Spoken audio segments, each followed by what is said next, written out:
मध्य प्रदेश के ग्वालियर से चौंकाने वाली कुछ तस्वीरें सामने आई। वहां एक फैक्ट्री और एक दुकान में आग लगने से हड़कंप मच गया।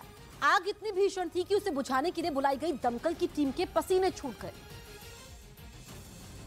और आग इतनी तेजी से फैली कि उसने पूरी फैक्ट्री और दुकान को अपनी चपेट में ले लिया। वहां दूर से ही आग की ऊंची ऊंची लपटें उठती दिखाई दी। कुछ ही मिनटों में आग से निकला काला धुआं पूरे इलाके में फैल गया। देखते ही देखते वहां लोगों की भीड़ जमा हो गई। बताया गया कि मौके पर पहुंची दमकल की टीम ने आग को बुझाने के लिए बहुत कोशिश की, लेकिन इस बीच आग इतना खतरनाक रूप ले चुकी थी कि लगातार बढ़ती ही गई। उसे देखकर ऐसा लगा मानो सब कुछ राख करके ही छोड़ेगी, और हुआ भी ऐसा ही। आग ने पूरी दुकान को जलाकर राख कर दिया। बाद में किसी तरीके से आग को बुझाया गया। वहीं आग लगने की वजह से लाखों का सामान जलकर राख हो गया। इधर प्रधानमंत्री नरेंद्र मोदी वाटर विजन 2047 के कार्यक्रम में शामिल हुए, जहां उन्होंने वीडियो कॉन्फ्रेंसिंग के जरिए राज्यों के जल मंत्रियों को संबोधित किया। और प्रधानमंत्री नरेंद्र मोदी ने कहा कि अकेले केंद्र सरकार की कोशिशों से जल संरक्षण के काम में सफलता नहीं मिल सकती। उन्होंने आने वाले 25 साल को जल संरक्षण के लिए बेहद महत्वपूर्ण बताया। अगले 25 वर्षों की अमृत यात्रा का एक महत्वपूर्ण आयाम है। पीएम ने सभी सरकारों से जल संरक्षण के लक्ष्य तक पहुंचने के लिए उन्हें एक सिस्टम की तरह काम करने की भी सलाह दी। उधर दिल्ली के मायापुरी इलाके में शंभू दयाल नाम के एक एएसआई पर लूट के आरोपी ने चाकू से हमला कर दिया, जिसमें वो गंभीर रूप से घायल हो गए, जिसके बाद उन्हें अस्पताल में भर्ती कराया गया। दिल्ली पुलिस के एएसआई शंभू दयाल पर उस वक्त हमला हुआ जब वो लूट के आरोपी को पूछताछ के लिए थाने ले जा रहे थे। घायल एएसआई की हालत खतरे से बाहर बताई गई।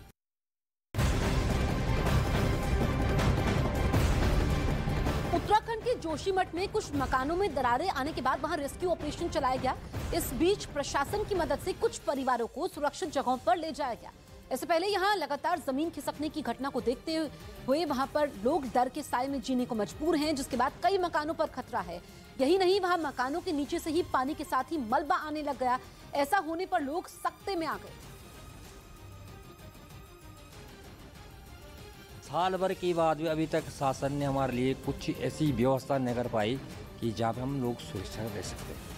अब इस स्थान पर हमें ये जरूरी स्थान सुरक्षा रहे हमारे लिए। जब 2000 मकान बनाने की बात कर रहे हैं जी, तो कितने खुश हो? खुश क्या होना सर, जब तक बनाए नहीं और मिला ही नहीं, क्या खुश होना, क्या दुख रहना। तो लगेगा थोड़ा सा। हाँ, वक्त तो फैसले से खुश हो? नहीं, खुश तो नहीं है। जब तक मतलब वो हमारी जनता को, हमारी पूरी आवाम को नहीं मिला, तब तक क्या खुश होना।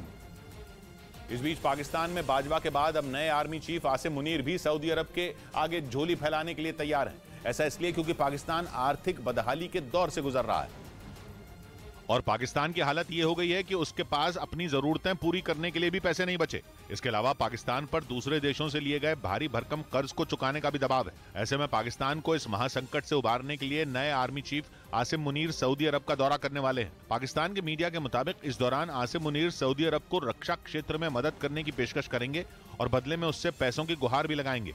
इससे पहले जनरल बाजवा ने भी सऊदी अरब का दौरा कर पाकिस्तान को कर्ज दिलवाया था, लेकिन इसके बाद भी पाकिस्तान की हालत नहीं सुधरी।